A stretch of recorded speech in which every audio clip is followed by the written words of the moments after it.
Olá, vamos iniciar então a apresentação do estágio obrigatório do aluno Gabriel Cancia Demi, orientado por mim, professor Eduardo Birger, e supervisionado pelo engenheiro Leandro Halp, na empresa AEL Sistemas. Então, Gabriel, a palavra está com você. Ok, obrigado, professor. Então, bom dia a todos. Eh, Como o professor mencionou, então eu vou brevemente falar sobre como foi essa experiência de estágio na Apple. Então, aqui estão os tópicos que eu vou abordar na minha fala. Vou primeiramente apresentar a empresa, falar um pouco sobre o ambiente de trabalho, a forma como foi realizado o estágio, e aí, por fim, falar das atividades que foram realizadas e alguns comentários da minha perspectiva desse período. Então, a El é uma empresa que foi fundada em 1982, localizada em Porto Alegre, e ela trabalha com sistemas eletrônicos, no campo militar, espacial e aeronáutico. Ela trabalha com as etapas desde projeto, desenvolvimento, fabricação, a manutenção e suporte logístico de produtos. Então ela abrange uma boa parte, assim, dos, diversas etapas do produto, né. E eu menciono aqui, um ponto bem importante na história da El foi em 2001, quando ela entrou para o grupo Elbit Systems, que é reconhecido globalmente pela excelência na área de defesa. Então aqui tem algumas imagens de como é o espaço, e alguns dos programas em que a El, está envolvida são apresentados aqui nesses tópicos, né. Então, basicamente, a modernização de diversas aeronaves, o fornecimento e participação ativa em sistemas de diversas aeronaves, também como o KC-390, que foi um dos grandes projetos da empresa, o terrain following, o wide area display e, em destaque, o HUD FVS, que foi o projeto no qual eu trabalhei durante esses meses. Então, falando um pouquinho sobre o ambiente de trabalho.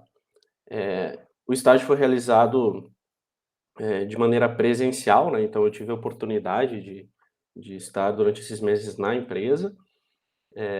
Eu trabalhei na parte de sistemas, né, porque na El, a gente tem uma boa parte dos funcionários, digamos assim, direcionados para a área de software, né, ou às vezes de elétrica, controle, enfim. E existe essa divisão não, mas essa característica de que a gente tem bastante pessoal da área de software e e na proporção a gente tem um pouquinho menos pessoas de sistemas, mas eu vou entrar em maiores detalhes ali na frente. Mas então, a maneira com que a Eu trabalha é seguindo a metodologia ágil, né, um dos aspectos importantes a ser mencionados, porque isso acabou determinando o andamento das atividades ao longo desse período. Então, falando do espaço ali na empresa, a gente tem times, né, os programas são divididos por times, onde um determinado número de times, dependendo da demanda que esse programa exige, é alocado, né, para esse projeto. E aí cada um desses times tem um Scrum Master, e aí, seguindo toda a metodologia ágil, a gente acaba tendo reuniões para planejar as sprints, que são períodos de 15 dias, né, os quais determinavam, ou melhor, esse era o período no qual a gente media as entregas das atividades, então a gente tinha reuniões de planejamento, de retrospectiva, e reuniões diárias para o acompanhamento dessas atividades. E não vou entrar em maiores detalhes, mas daí a gente também tinha outros papéis hierárquicos dentro da equipe que tinham, que acabavam tendo um impacto ali no nosso trabalho, como technical manager, para tirar alguma dúvida e ter, uma pessoa, assim, com conhecimento centrado, digamos assim, que a gente podia esclarecer as dúvidas e, enfim. Além desse espaço onde a gente trabalhava da pesquisa e desenvolvimento, né, eu esqueci de mencionar que a Elpor, pela característica de trabalhar com diferente desde parte de fabricação e manutenção, ela tem uma área separada para direcionada, melhor dizendo, para montagem e integração e testes do hardware mesmo das placas, dos sistemas. E eu fiquei na parte da perdão, eu fiquei na parte da pesquisa e desenvolvimento, né, que foi nesse local onde a gente tinha os espaços para os times, e tinha também, laboratórios direcionados para cada um dos programas, aí com cada laboratório atendendo às especificidades, né, dos programas. Então, aqui eu vou apenas mencionar, né, os softwares e ferramentas com as quais eu tive contato nesse período, que foram o DOORS, o ALM Quality Center e a linguagem de programação Python. Eu vou entrar em maiores detalhes, na seção das atividades, daí eu vou detalhar um pouquinho mais o que eu fiz com cada uma dessas ferramentas. Então, hã, o esta a realização do estágio foi direcionada para o programa do HUD FVS, tá, onde tinha onde a gente tinha como stakeholder a Dassault, né, que é a fabricante de aeronaves francesa. Então, eu fui direcionado para o time C desse programa, trabalhando que os times no programa da Dassault, cada time trabalha em uma aeronave, e eu trabalhei no F-10X ou no Falcon 10X, que é um jato executivo, e o HUD, que é o projeto com o qual eu trabalhei, ele está representado nessas imagens de baixo. Qual que é o objetivo do HUD? É aumentar a consciência situacional do piloto, de maneira que ele tenha todos os símbolos, os parâmetros primários de voo dispostos no combiner, que é essa parte com a qual ele observa, e com isso ele consegue, além de ter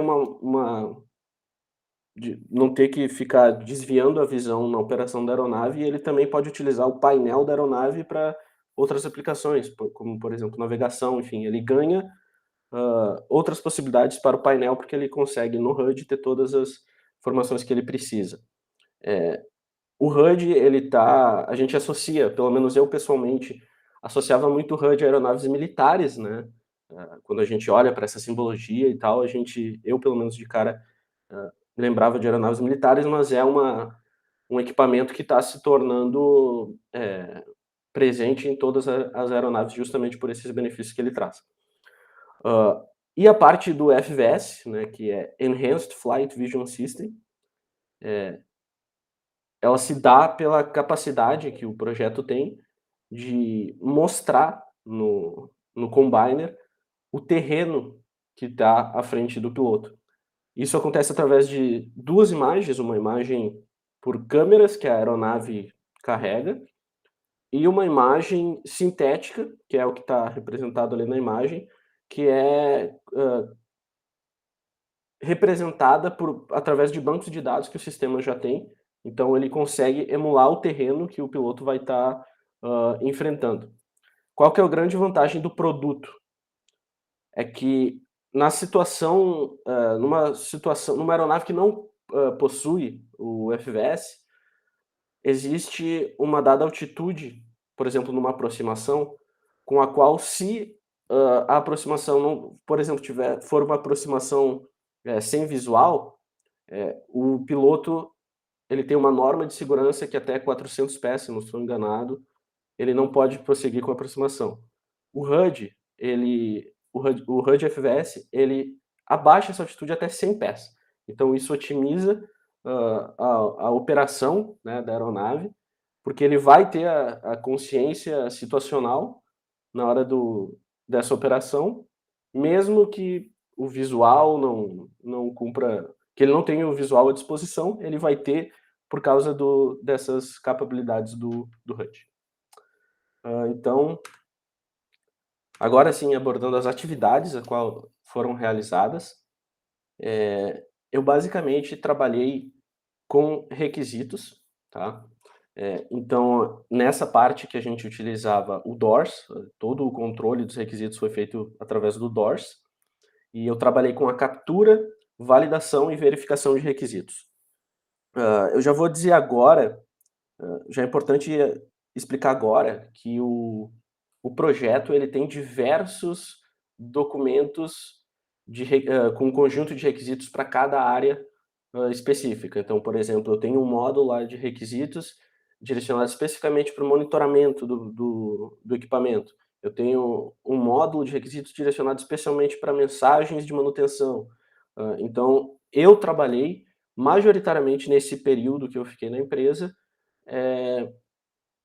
no módulo de simbologia do HUD. Então, eu trabalhei especificamente com os símbolos, os quais apareciam ali no Combine.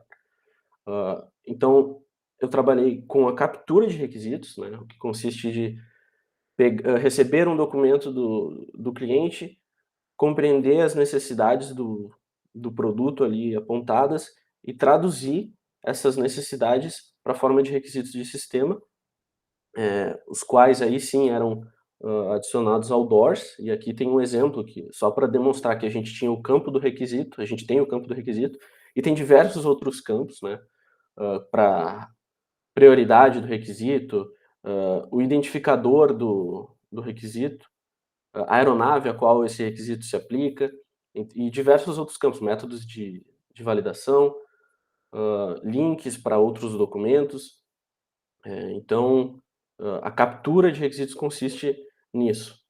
Trabalhei também com a validação de requisitos pelos métodos de Correctness and Completeness e Allocation Implementation, de maneira que todos os processos que a gente faz na empresa, a gente tem os planos, né, os documentos que dão, de certa maneira, um guia do que a gente vai trabalhar.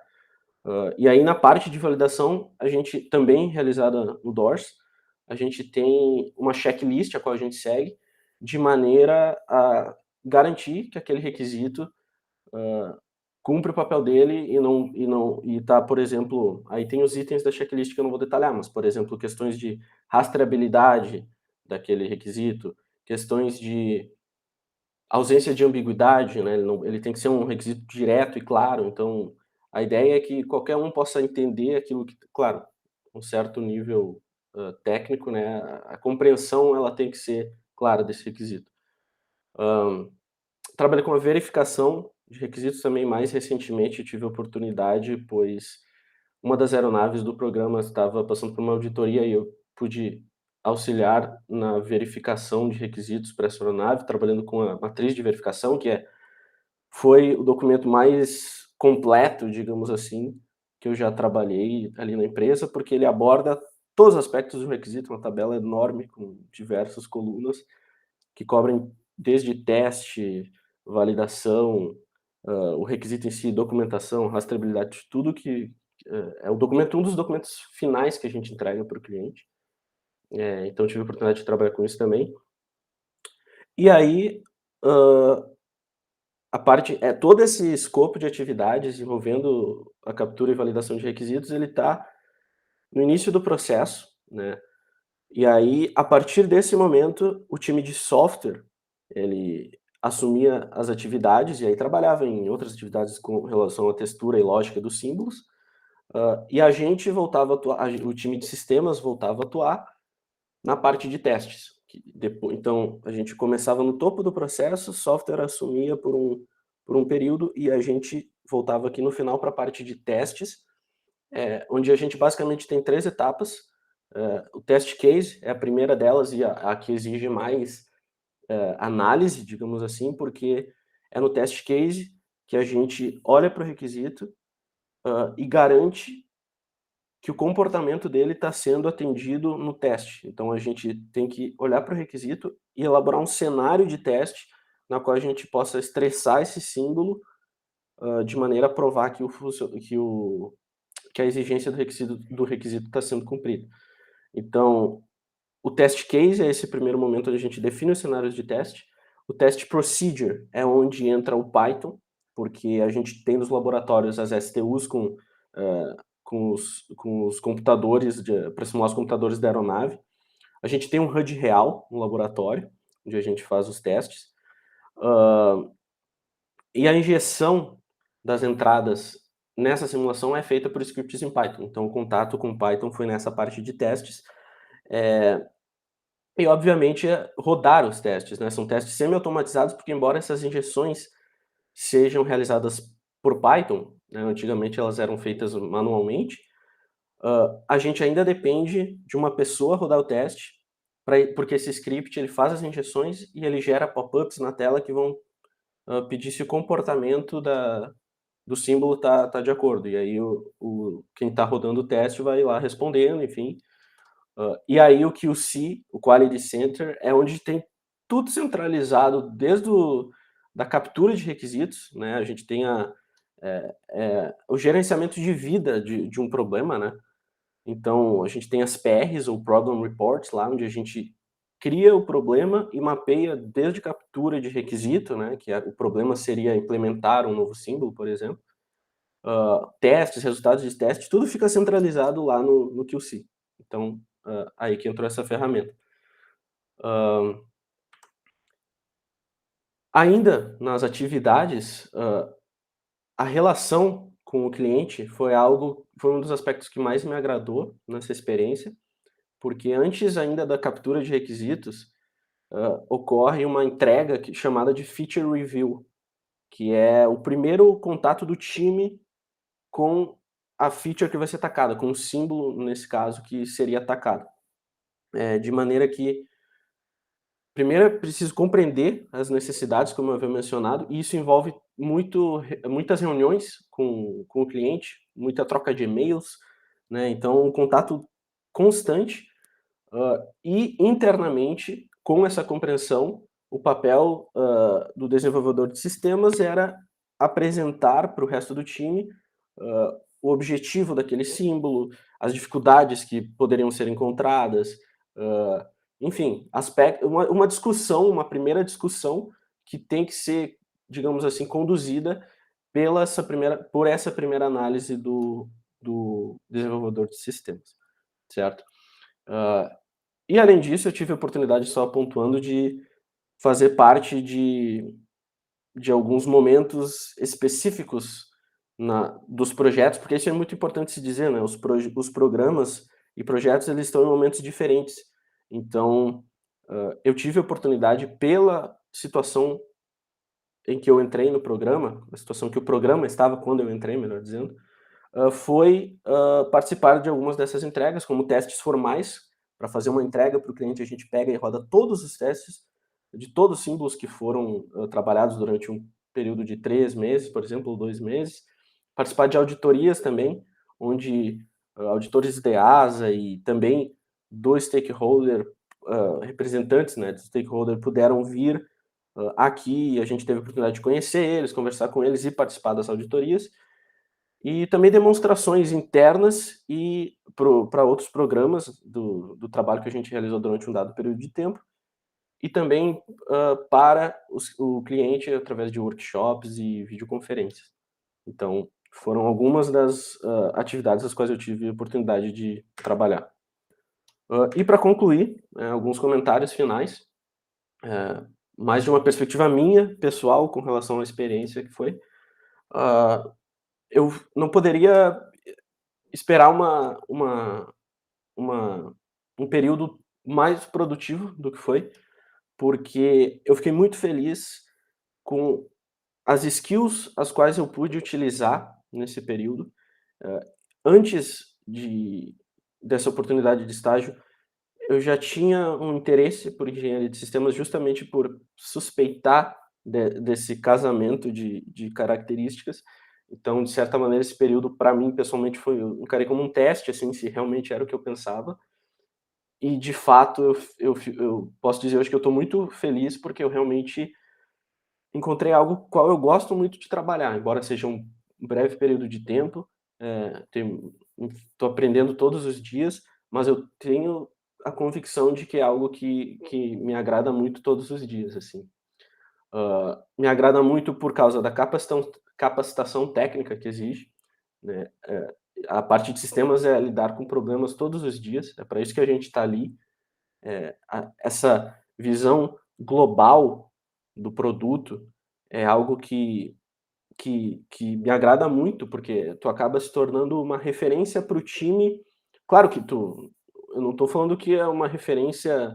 Imagina, um estagiário em tão pouco tempo vai saber mais do que profissionais com mais experiência, não é isso que eu estou dizendo, mas o papel do engenheiro de sistemas é de ser uma referência de esclarecimento de funcionalidade do produto, esclarecimento de dúvidas. Então, esse papel também foi muito interessante. Particularmente no meu caso, existia uma grande rotatividade do time de sistemas no programa da Dassault, e isso me permitiu assumir algumas responsabilidades cedo, o que foi algo que é um papel que eu gosto, e eu consegui tirar proveito disso, de maneira que os feedbacks que eu tive foi de que eu fiz boas entregas. Como eu disse, a gente está no topo do processo, então tudo acaba girando em torno das nossas entregas iniciais. E isso foi muito positivo, assim, é uma posição que me agrada muito.